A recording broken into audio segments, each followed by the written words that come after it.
നമസ്കാരം. ഇന്ന് ഞാൻ അങ്ങനെ പൊതുവെ സിംഗിൾസിന് വേണ്ടി റീഡിംഗ് എടുക്കാറില്ല. ഇന്ന് ഞാൻ സിംഗിൾസിന് വേണ്ടിയിട്ടുള്ള റീഡിംഗ് ആണ് എടുക്കാൻ പോകുന്നത്. നിങ്ങൾ ആരുമായിട്ടും റിലേഷൻഷിപ്പിൽ അല്ല ഇപ്പോൾ, അങ്ങനെയുള്ളവർക്ക് വേണ്ടിയിട്ടുള്ള റീഡിംഗ് എടുക്കാമെന്ന്. നിങ്ങൾക്ക് വേണ്ടിയിട്ടുള്ള യൂണിവേഴ്സിന്റെ പ്ലാൻ എന്താണെന്നാണ് നമ്മൾ നോക്കാൻ പോകുന്നത്. ജനറൽ റീഡിംഗ് ആണ്, എല്ലാവർക്കും റെസനേറ്റ് ചെയ്യില്ല. പേഴ്സണൽ റീഡിംഗ് വേണമെന്നുള്ളവര് വാട്സ്ആപ്പ് നമ്പർ ഡിസ്ക്രിപ്ഷൻ ബോക്സ് ഇട്ടിട്ടുണ്ട്, എന്നെ കോൺടാക്ട് ചെയ്യാം. നമുക്ക് ഓറക്കിൾ മെസ്സേജ് വെച്ച് തുടങ്ങാം. ഭഗവാനെ ഓം നമ ശിവായ, ഓം നമ ശിവായ, ഓം നമ ശിവായ, ഓം നമ ശിവായ, ഓം നമ ശിവായ, ഓം നമ ശിവായ. ഭഗവാനെ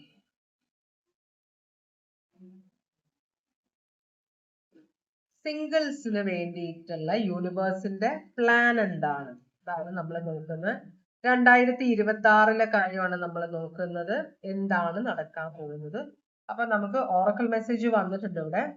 നിങ്ങൾ ചിലപ്പോൾ റിലേഷൻഷിപ്പിലായിരുന്നു, ഇപ്പൊ ബ്രേക്കപ്പ് ആണ്, കംപ്ലീറ്റ് പോയി, ഇപ്പൊ ആരുമായിട്ടും നിങ്ങൾക്ക് റിലേഷൻഷിപ്പ് ഇല്ല. ആ ഒരു ഇതിലാണ്. ആർക്ക് വേണ്ടി നിങ്ങൾ വെയിറ്റ് ചെയ്യല്ല, പുതിയൊരു റിലേഷൻഷിപ്പിന് വേണ്ടിയിട്ടാണ് വെയിറ്റ് ചെയ്യുന്നത്. നിങ്ങളുടെ സിറ്റുവേഷൻ കുറച്ചൊരു എന്താ പറയാ, ടോക്സിക് ആണെന്ന് പറയുന്നുണ്ട്. ചിലപ്പോൾ നിങ്ങൾക്ക് ഷാഠ്യങ്ങൾ ഉണ്ടാവാം. മനസ്സിലായി? ഇന്ന ആള് വേണം, എന്റെ സോൾമേറ്റ് കണക്ഷനെ പറ്റുള്ളൂ. അപ്പൊ നമ്മൾ സോൾമേറ്റ് കണക്ഷന് വേണ്ടി കാത്തിരിക്കുമ്പോൾ നമ്മൾ വിചാരിക്കേണ്ടത്, നമ്മൾ സോൾമേറ്റ് കണക്ഷന് റിസീവ് ചെയ്യാനുള്ള ആ ഒരു പരിതസ്ഥിതിയിലാണോ? മനസ്സിലായോ? ഓരോന്നിനും ഓരോ സമയമുണ്ട്. അപ്പൊ അതിനുവേണ്ടി കാത്തിരുന്ന ജീവിതം ചിലപ്പോൾ ഈ ജന്മത്തിൽ ചിലപ്പോൾ വരില്ലായിരിക്കും സോൾമേറ്റ്, അടുത്ത ജന്മത്തിലായിരിക്കും. അപ്പൊ ഈ ജന്മം ഒരാൾക്ക് വേണ്ടി, വരാത്ത ഒരാൾക്ക് വേണ്ടി വെയിറ്റ് ചെയ്ത് നമ്മൾ ജീവിതം അങ്ങോട്ട് മുമ്പോട്ട് പോവുകയാണ്. അങ്ങനെയുള്ള കാര്യങ്ങളൊക്കെ വരും. അപ്പൊ എന്ത് ഷാഠ്യത്തിലാണോ നിങ്ങൾ നിൽക്കുന്നത്, ആ ഷാഠ്യം നിങ്ങളുടെ ജീവിതം നശിപ്പിക്കുമെന്നാണ് പറയുന്നത്. അതിൽ നിന്ന് പുറത്തേക്ക് പോരണം എന്ന് പറയുന്നുണ്ട്. നിങ്ങൾക്ക് എല്ലാവർക്കും ദൈവത്തിന്റെ അനുഗ്രഹം ഉണ്ടെന്ന് പറയുന്നുണ്ട്. നിങ്ങളുടെ ജീവിതത്തിൽ വലിയൊരു ചേഞ്ച് വരാൻ പോകുന്നുണ്ട്. എന്തോ ഒരു കാര്യം നിങ്ങൾക്ക് നഷ്ടമാകും. മനസ്സിലായോ? അത് കഴിഞ്ഞിട്ട് അതോടുകൂടി നിങ്ങളുടെ ജീവിതം മാറി മറിയും എന്നാണ് പറയുന്നത്. പിന്നെ ചില കാര്യങ്ങളിൽ ഡിലേ വരുന്നുണ്ട്. അത് സമയമാകാത്തത്, അത് വന്നു ചേരാനുള്ള സമയമാകാത്തത് കൊണ്ടാണെന്നും പറയുന്നുണ്ട് കേട്ടോ.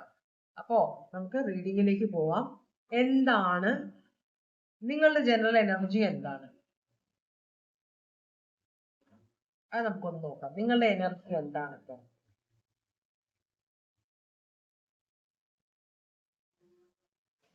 ആഹാ, കാർഡ് അങ്ങനെ തന്നെ വീടുണ്ടോ? ഭയങ്കര ടെൻസ്ഡ് ആണെന്ന് നിങ്ങൾ, കാർഡുകളെല്ലാം വീണു താഴെ. ഞാനൊന്ന് എടുക്കട്ടെ കേട്ടോ.